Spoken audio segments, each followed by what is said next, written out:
What if everything you've achieved in life has happened despite your anxiety, not because of it? And what if the real goal was never the marathon, the promotion, or the revenue target, but the person you become along the way? Welcome back to the Mike Method. I'm your host, Mike Desjardins. And today I'm in conversation with Dr. David B. Wolfe. David is a counselor, coach, and seminar leader who's been doing deep work in human transformation since the early 1980s. He's the founder of the Sat Phatov Institute. He created the Vedic Personality Inventory. He's a world leader in mantra meditation research. He started an international child protection agency, and he's taught and practiced Bhakti yoga around the world for more than 4 decades. He's also the author of Relationships That Work, The Power of Conscious Living. In this conversation, David and I explore what it means to encounter ourselves honestly and remember who we are as timeless spiritual beings living a very human life. We get into why forgetting who we are leads to comparison, hustle culture, and a constant chase for external validation. The shift from have, do, be, once I hit a goal, then I'll be happy, to be, do, have, letting our goals become an expression of our joy and purpose, not a way to prove our worth. How to think about goals so the journey is the goal, not just the finish line. Practical starting points for discovering your purpose, including powerful questions you can sit with and questions you can ask the people closest to you. While real leadership is built on self-realization, integrity, and example. If you've ever hit a big goal and felt weirdly empty the next day, or you're wondering how to stay ambitious without losing yourself, this one's for you. Let's dive in. David, I really appreciate you making time to be on the podcast today. Thank you, Mike. I've been thinking about our launching off point, and I think my curiosity is if you were able to whisper something into the ears of every human being on the planet, what message would you want to share with people? Okay, well, I'll share in concise form, like 10 seconds. Sure. Of course, I could do it 2 minute, 5 minute, 5 hour form. One message, for universal impact, benefit, and to make the world a better place. My whisper is encouraging ourselves to encounter ourselves honestly, encouraging ourselves to distinguish reality from illusion, and to realize who we are as timeless spiritual beings. And as timeless spiritual beings here in this human form right now, what do you think gets in the way of us being honest with ourselves about who we really are? Okay. Some things that are coming to me that forgetfulness of who we are, and then in that forgetfulness, then practically automatically there's fierce competition for scarce resources, and then yes, I'm reminded of a quote from Gabor Mate, with whom actually not so much presently, but years back I had some friendship with by correspondence and internet, and I know he's kind of, I think, from that Vancouver area. He's from Vancouver, yeah, that's right.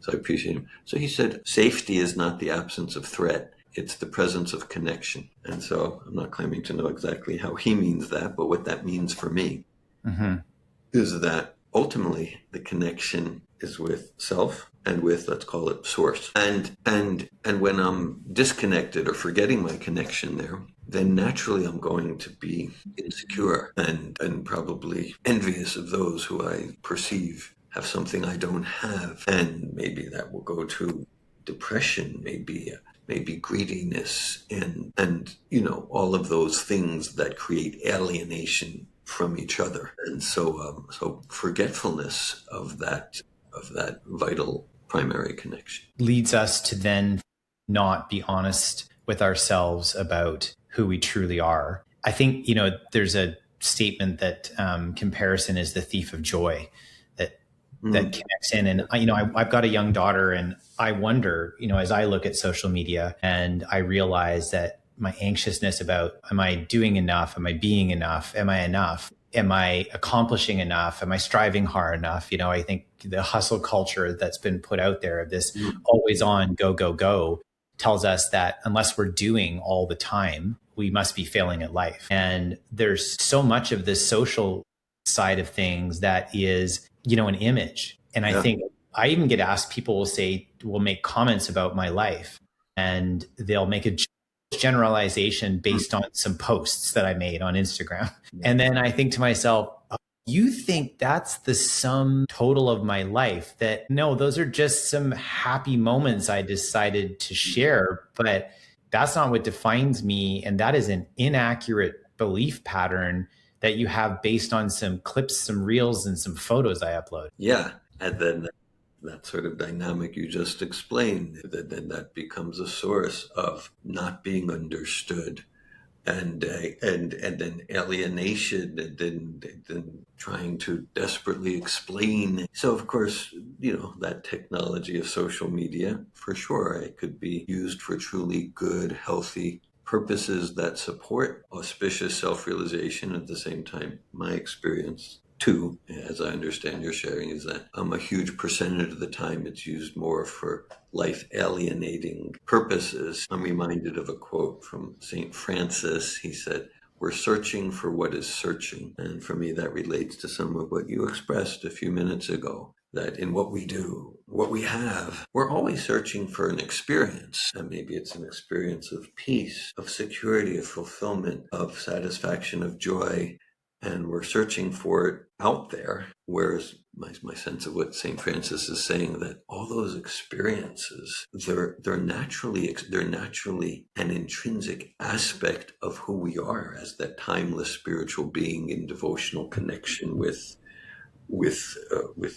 source. And then when we're disconnected from that, we're seeking it out there. And in saying this, I'm certainly not discouraging in any way to do things and do important things and meaningful things, and to have things at the same time that, like, to the extent that I'm alive in that connection with who I am, then that doing and the having, my identity's not tied up in it. And then that doing and having is a natural expression of living my higher life purpose. It's a natural expression of my purpose, inspiration, joy. It's not coming from neediness, fear, and like that. Yeah, I've been thinking about this recently, and I think, what I've landed on is there's a difference between external validation, where the reason that I am doing something is for praise, external success, whatever that thing happens to be, that's coming from the outside. And social media can be a multiplier of that, because you can broadcast that out to a very wide audience. Look at me, right?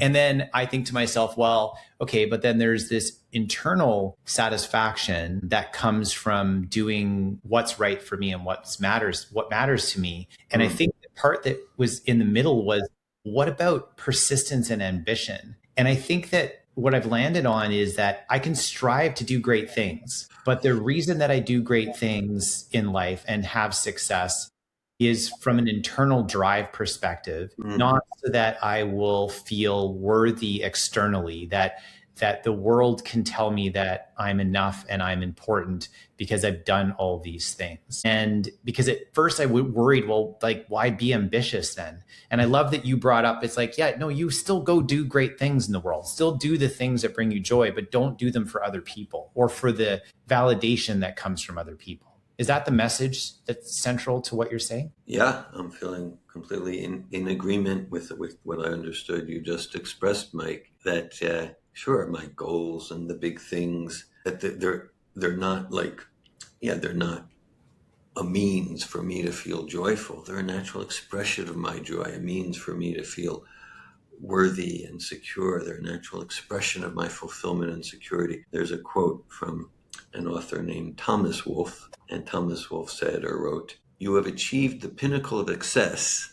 You have achieved the pinnacle of success as soon as you are uninterested in popularity, compliments, and money." I like that. That's great. Yeah, and for me it relates to what you're expressing.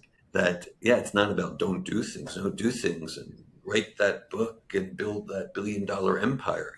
Whatever our life purpose is, and do it from a spirit of sharing and service, and not do it that, if I could just get that popularity, that so many likes and hits, and We're not doing it for that external validation to try to feel, oh yes, I am I'm a lovable, I'm a powerful person. Mm-hmm. We're doing it from, let's call it, cleaner, higher consciousness motivations. I had the opportunity to hear Chris Williamson from Modern Wisdom speak. He was actually here in Vancouver a couple of nights ago, and my wife's best friend took my wife and I to his show, and he had this wonderful quote. Not quote, it's his quote actually. So he said, "Remember, you've got goals right now, and your thought is that when you reach these goals, you will be happy. And you're currently thinking about them. You're imagining what it's going to be like, who you're going to be, how it's going to feel, what life's going to be like when you reach those goals. And you'll be happy on the other side of those things. Except you've already had goals that you've reached, that you told yourself you'd be happy once you reach these goals. So maybe the answer is not in goal setting." And he equivalently said, "I'm not saying don't strive. I'm not saying don't have goals. I'm just saying if you think your happiness is on the other side of achieving these goals, if that was true, you'd already be happy. Yeah. And if you're not, that's broken. That methodology isn't working." Yeah, the evidence is clear. The evidence is clear. We've all probably could list hundreds of goals we've achieved in our lifetime. And then, but I'm still seeking happiness and fulfillment and to feel worthy and powerful. Okay, so maybe we need a different strategy. So thanks for sharing that from Chris Williamson. It impacts me. It's completely resonant with what we're discussing till now. It hit me like a ton of bricks because I started to think about my annual goal planning, and I've been doing that since I was 13. I'm 53, so I've got 40 years of evidence that I can look back on to say I've set these goals, I've achieved these goals. I think it makes me think about the difference between, happiness is on the other side of something versus saying, no, I'm going to strive to achieve things and I'm going to be happy along the journey. Because I will say that so many of those victories or successes that I've had, I got to them and I'm like, okay, well, that's done. And it's like almost like this blink of a moment, a fraction of a second of, okay, I did it. And then, well, I'm off to the next thing now. Because fundamentally, my life is the same as it was yesterday, even though I hit the goal today. But for some reason, I imagined that I'd have this somewhat more utopian existence after I'd achieved it. And then when it's not there, the thought is, well, I've already knew I was going to get here like a while ago.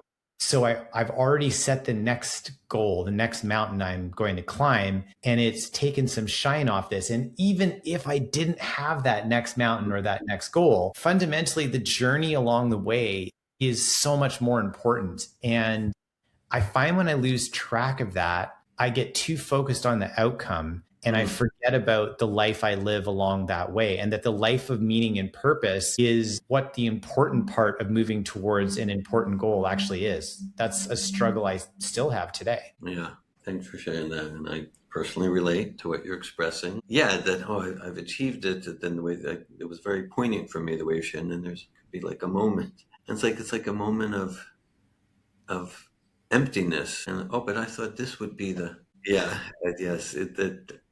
So sometimes in our coach training programs, leadership training programs, and transformational programs, we'll present distinctions like between different paradigms of life. And one paradigm is have, do, be, and another paradigm is be, do, have. And the have, do, be paradigm, that's always chasing that carrot on the stick, convinced that once I get that, and even if we get the carrot, then I'll be happy, free, secure, joyful, giving, loving, powerful, clear, like that.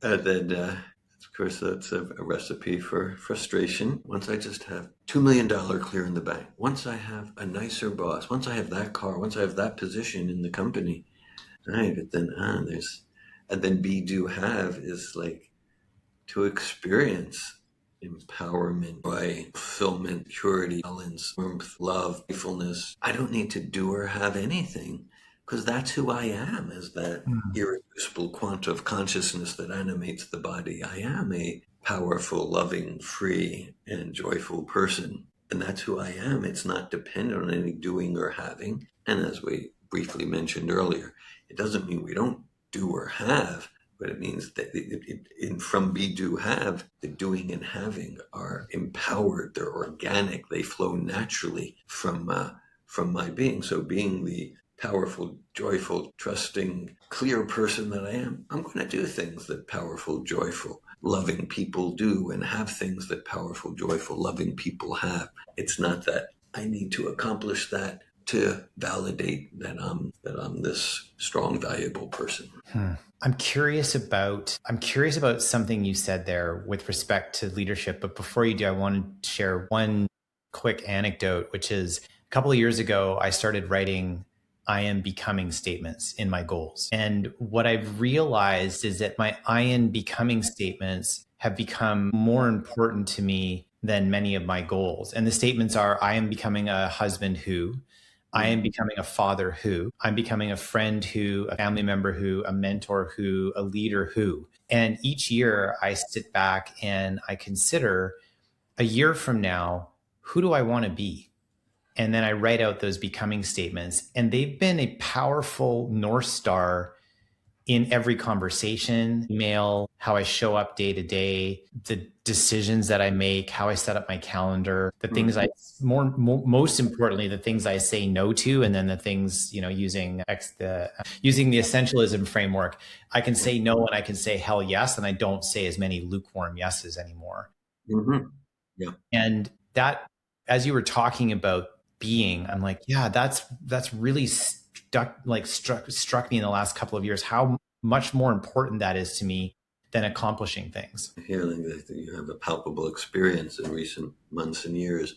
Yeah, the being qualities and the like in this be, do, have, the journey is the goal. Sure, we go towards a goal, and it might be a financial goal, a relationship goal. It might be we go towards a goal, and the journey is the goal, and the journey, and like that's become clearly even more enriching and life enhancing for you than the external goals themselves. The journey is the goal. That is a complete reframe of how I think we've been brought up with, SMART goals and all these sorts of things. Yeah. It makes me think about the statistic that most people who run a marathon, train and practice to run a marathon, never run again. And I think, using your framework of the journey is the goal, what's more important is becoming a runner, not completing a marathon. Maybe you'll complete a marathon, maybe you'll complete 10 marathons, maybe you won't complete any marathons, but the journey of becoming a runner could be an incredibly joyful thing. Where I've heard people who have described their marathon training, having not been a runner, as brutal, excruciating, injury-plagued, not fun, forced. And so I'm like, well, of course you don't want to be a runner after that. Sounds awful. Yeah, I like that. I'm registering that in that metaphor, which is a real life application to. It's about becoming a runner, not completing 5 marathons or like that. That's saying, well, it's just a difference in language. There's a world of difference there. It's I'm getting into my goal planning as we're going into the holiday season here, and this conversation is making me think about my goals from this year and starting to think about the journey of some of them versus the accomplishment of the goals, and the ones where I was too focused on the outcome of hitting the goal and not focused about how could I make the journey towards the goal fun, enjoyable, playful, and part of who I am. And the difference in that feels like if I didn't hit the goal, but I had a super great time along the way, then that's a big win for the year. And yet in the past, I would have thought of that as, shoot, I didn't hit the target, so I failed at that goal. And it wouldn't even register on me to think about, was it fun to try it, like to even go that direction in the first place? Did I enjoy the journey? And after this conversation, I am going to be very present with the journey of my goals, not just the goals going into my planning. So I'm deeply grateful for you sharing that methodology. I'm moved and inspired by the self-awareness that you're creating and generating and getting here And yeah, and like I hear, they're like, you're taking stock, you're taking inventory, you're in a sense, you're giving yourself feedback. Okay, well, here are these goals I achieved, and here's goals I didn't achieve, and now I'm noticing, yeah, what's really more in life enriching and valuable for me is, yeah, what was my experience of the journey? What is my experience of the journey? And so I get you're imbibing that, and it's transformational for you. I'm curious about I want to jump back to the question I was going to ask about leadership. So you said when you work with leaders, and so I'd love to just hear about your work with leaders, and I want to start from a very interesting place. So I'm curious, when you think about leadership, if you imagine you built a building and you built that building on sand and it was like a big high-rise concrete tower, it's probably not going to do very well. There's some pretty good examples in New York and San Francisco currently of not being built on bedrock that are tilting. I'm curious, if you were to build the building of leadership on a solid concrete foundation, what are the things that concrete needs to have? Like, what needs to be in the foundation of leadership so that as a leader is being built up, at the core, they have the strength to be able to take on the responsibility of being a leader? Okay, thanks for the question. All right, and I appreciate the metaphors you're using there. I love the foundation. Okay, the same and nothing different from what we've been discussing till now.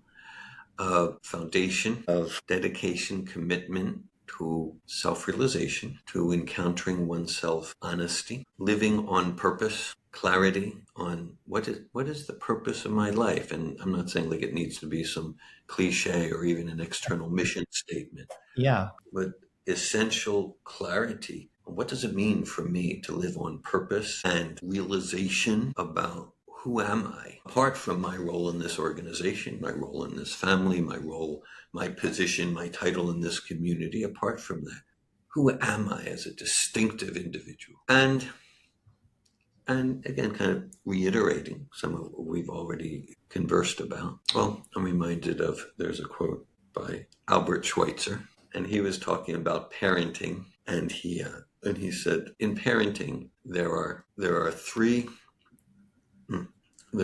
fundamental principles. And of course, parents are in a leadership role, whether they see it that way or not. So he says, for parenting, there are three fundamental principles. One, example. Two, example. I have a feeling I know what number 3 is, but you go. Is it example? Three, Yeah, example. thanks. I really like that. Of course, we can get to so many principles, but that's it. Because, like as the saying goes, I can't hear what you're saying. Your actions speak so loudly. So that's just like commitment to integrity. Integrity means all parts of myself, what I say, my beliefs, what I say my values are, and my actions and my beliefs, my actions, my words, my thoughts, everything's integrated through who I am as a distinctive individual and through me living purposefully in the most sublime sense. And so like awareness that here's the thing about example, we can never, it is not possible for us to ever not be setting an example. And so for me, this is key, like awareness that apart from position and title, we're always leading by our example. And we might be leading in very, very harmful ways. We might be leading in inspiring ways, but those around us and those around them by ripple effect, they're affected by the example we're setting. Whether my example is, I'd like to say something, but I'm too needy for approval. So I'll just go along to get along, and I'm attached to the popularity in the comments. So if we're driven by adoration and superficial fame, okay, then that's an example we're setting for our families, our organizations, our communities.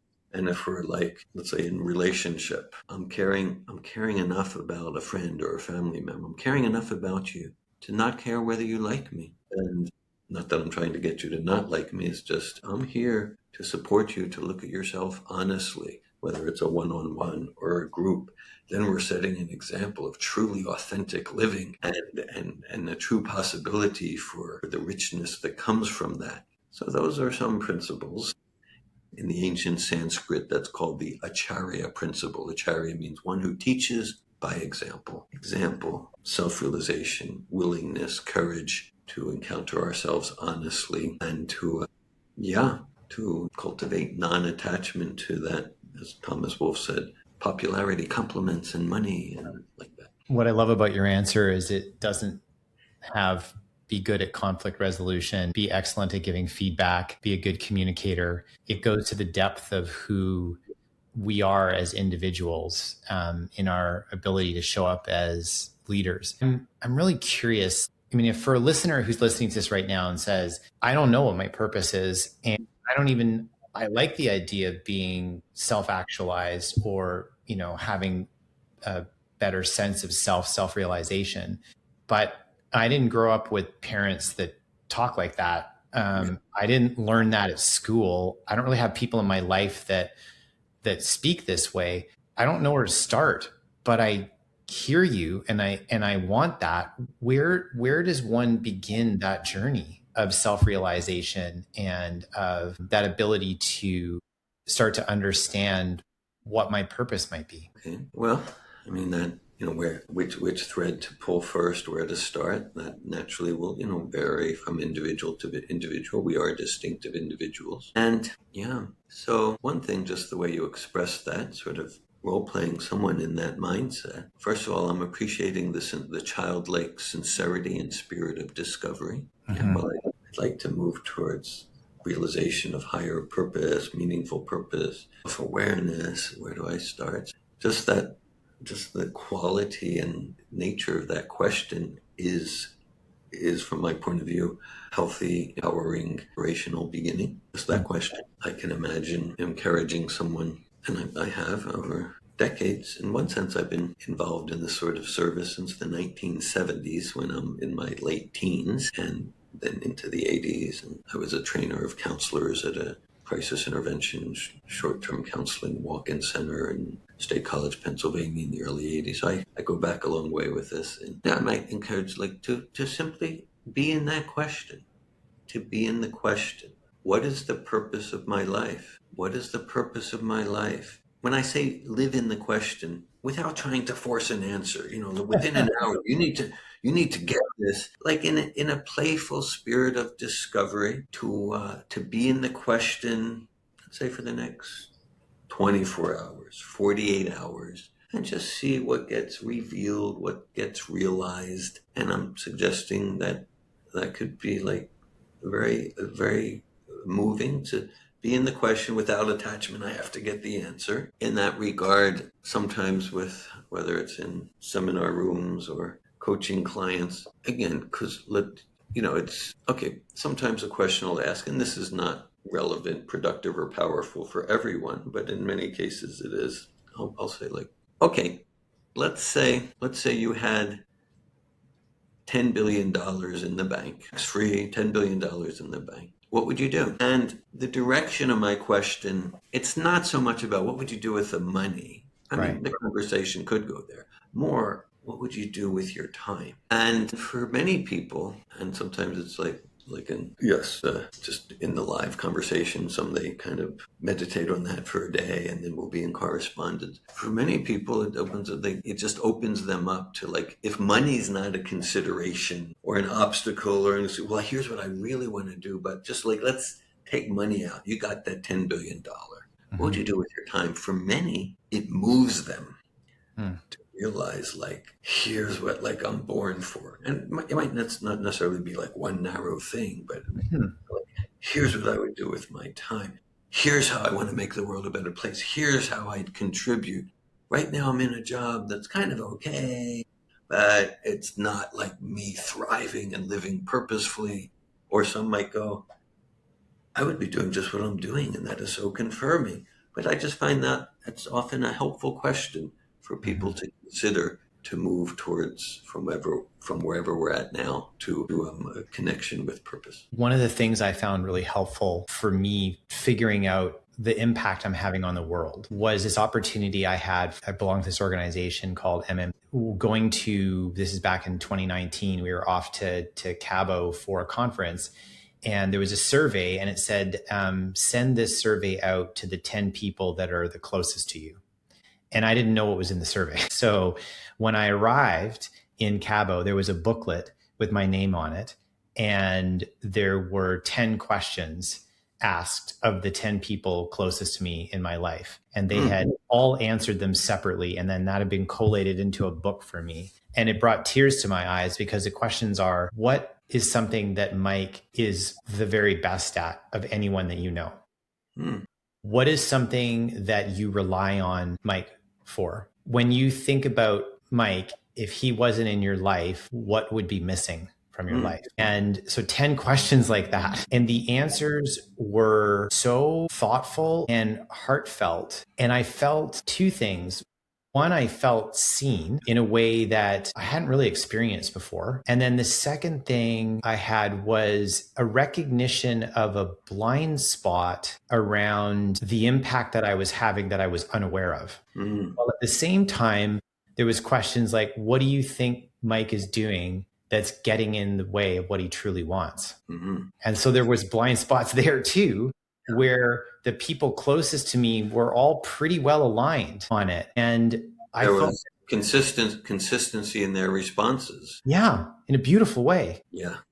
And I felt like that was one of the first times that I had the ability to see good and bad, my blind spots, just be more aware of the impact I'm having on the world, where I'm getting in my own way, and truly what the expression of my purpose is, whether or not I stated it out loud. And it gave me, it just gave me a lot of clarity. And I was so grateful that was part of this experience of going to the conference, is it helped me to enrich and deepen my understanding of what I thought my purpose was at that point. Yeah, it sounds deeply, profoundly powerful. I feel myself moved to emotion hearing your experience and imagining if I send it to 10 and what sort of responses would come back. And it's like, just very interpersonally connecting and helping me to see what I'm not seeing about myself in both wonderful ways and maybe ways that might feel painful and challenging. When you think about, like, imagine if you were able to have your 100-year-old self time travel back to today. Your 100-year-old self will have lived your full life, will have had many more years of experiences and wisdom gained, will have based on what I understand of you and this conversation, have much better, even better sense of self-realization and actualization at that point. What do you think, like, if we brought your 100-year-old self into this podcast right now, what message do you think your 100-year-old self would want to tell you now? Okay. All right. Enter into that. Yeah. Okay. What I would imagine, what I would envision. Of course, we'll see in a few decades from now. But you're asking me a potent question for my own visioning and sense of purpose. Okay, I can imagine. All right. Chris, this is also, there can be like that concise answer, the 2-minute answer, the 200-page answer.